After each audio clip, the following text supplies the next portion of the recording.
the Himalayan series.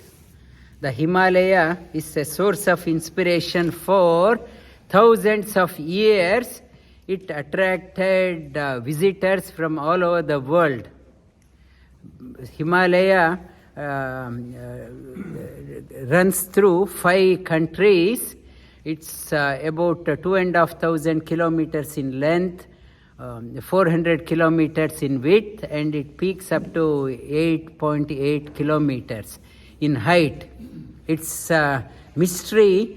It is mystery, and nothing, no other mountain can be compared to Himalaya. Simile for Himalaya is Himalaya itself.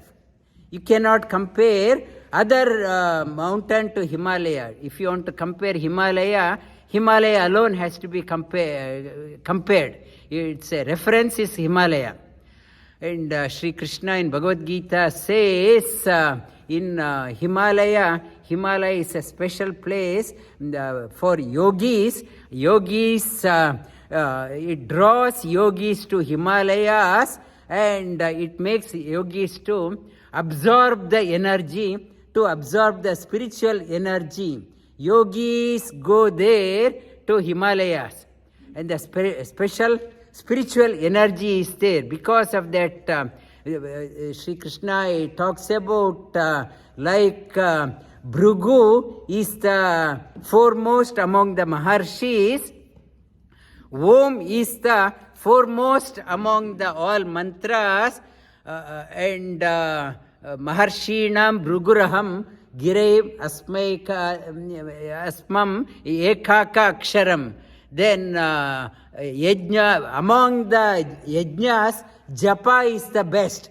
Yajnanam, japa-yajno, sthavaranam, himalayah. Among the mountains, Himalaya is the best. He talks about in Bhagavad Gita, like among the maharshis, Bhrigu, among the mantras, Om, among the yajnas, japa, and among the mountains, Himalaya. Himalaya is the foremost. Nothing can be compared. And India, if you look at Bharata, it looks like a human personality, and the head of India is Himalaya. Head part is Himalaya, and India is a peninsula. Other side is covered by the ocean. Head is Himalaya, other side is Sagara. Ocean is there on the other 3 sides. And the head part, it is in yoga, it is talking about ta. The ocean, Hridaya Samudra. There is a Antas Samudra, Hridaya Samudra. Heart is called as a ocean. The heart is the ocean. Ocean is called as Ha.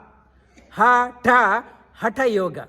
Every grain of India, Bharata, yoga is pulsating. Yoga, the head is Ta, heart is Ha. Hatha Yoga. Every grain of India, there is a yoga is pulsating. That pulsating head to, it is connecting the head to the heart. Himalaya and ocean represents connection of between the head and heart. It is yoga.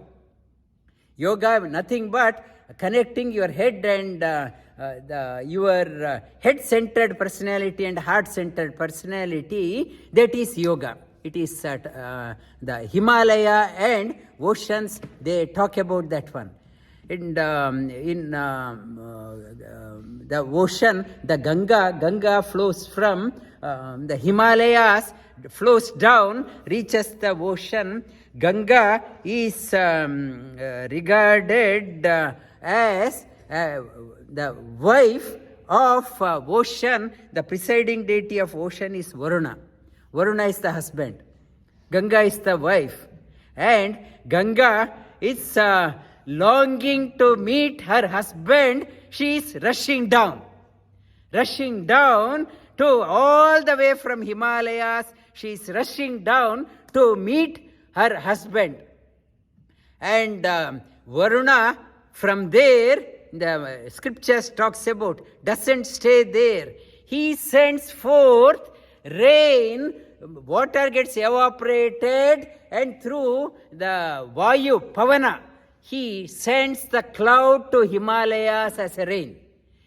Ganga rushes down and Varuna sends back the rain. He wants this connection to be eternal connection. That Devan Bhavayata, Devan, then Pitrin, Devan Parasparam Bhavayantaha Shreya Paramava Vyapsata Ishtan Bogan Hivo Devan Dasyante Yajna Bhavitaha. It is talking about, it's Parasparam Bhavayantaha. When you start contributing, it is talking about when we nourish the society, nourish the community, community in turn nourishes. It goes both ways. It is not only I am taking, and when you start contributing, Ganga and ocean, they are talking about Parasparam. You contribute, contribute, and others will give it back.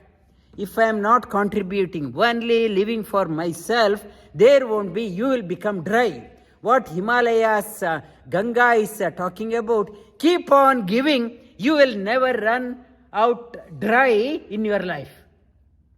If you are not contributing, sooner or later, you will dry out. The Himalayas talking about you have to give. Himalaya says to give you should have, to give you have to give you have to stand out. If you are part of the general public, you can't stand out. Himalaya, how it could able to contribute, give so much? Because it has withstood. It is standing out. You have to stand out and not to get lost in the crowd. In the name of socializing, not to squander your life and get lost, stand out like Himalaya. When you start standing out, you will be able to get the water. The continuously it's flowing down. The flowing down through you, and if the river is able to flow from the Himalayas peak down, it has elevated itself. Water has elevated itself, it gets a momentum to flow down. Had the water origins from the plain, it loses the interest. It loses the interest and dries out. Many people, they start off yoga and after few days, like origining in the plain, they fizzle out.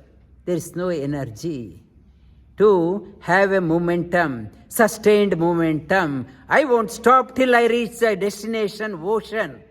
To that one, you need sadhana. You need sadhana. You have to elevate your personality. Go higher. Higher up in the Himalayas. Higher up, you have to go up. Then only you can sustain your flow, sustain your energy. Some teachers, they are saying that, students, they are saying, we learned from you last time, we will do the same thing. This one, we will practice. There is no sadhana in that teacher. What do you expect from the students? So bored. Why I have to come to the teacher? I can do myself. I haven't done any sadhana. If I don't have any sadhana, I will dry out. Students will slowly drop off. You have to sustain, you have to go up, then you have a perennial source of energy, perennial source of knowledge. You will be able to tap into that one. You have to the flow down, the flow, and to flow you have to go up. The ocean is called as Ratnakara. I mentioned other day. It is called as Ratnakara. Ocean, Ratnakara means ocean has unimaginable wealth. Whatever all the pearls, precious stones are found in the ocean. Ratnakara, it has abundance of wealth in the ocean. Two, in the heart also, Hridaya Samudra, abundance of treasure is there. To tap into the abundance of treasure, you have to connect yourself you have to elevate yourself, go high up like Himalaya in your life. When you go elevate your personality like Himalayas, enrich your being, enrich your personality, go higher in your life, then you will be able to tap into hidden treasures from within. From here, if you want to get the treasure from hidden treasure from within, you have to elevate your personality. Practice is required. You have to go up in your life like a Himalaya. Go up, do the sadhana. When you start elevating your personality, you start tapping into the inexhaustible treasure hidden deep, buried deep within you. You start picking out. You start realizing the treasure. Nobody has gone poor by elevating the personality. One who has elevated that one, why people may say, you are doing the sadhana every day, 1 hour, such a waste of time. Instead, why don't you clean the dishes? And people say that, why don't you do the vacuuming?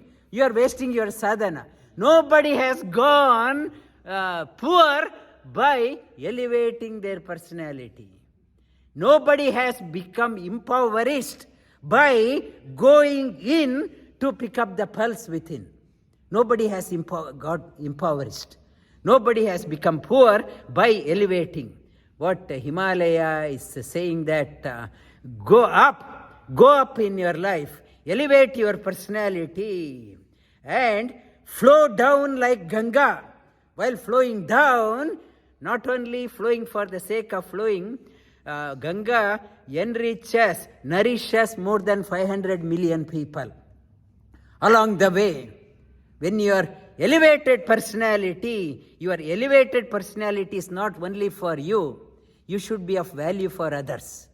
Flow down like Ganga and reach no other place rather than the Sagar. You have to reach. It is talking about, elevate like Himalaya, flow down like Ganga, and reach the ocean. Aim high, flow, accomplish great things, and attain great things. It is talking about aim high. You have to aim high and accomplish great things like Ganga is doing. And attain the ocean. That the life message from Himalayan series I picked up from our recent trip to Himalayas. This I could have continued for more classes, but the term is finishing. I will end this Himalayan series with this.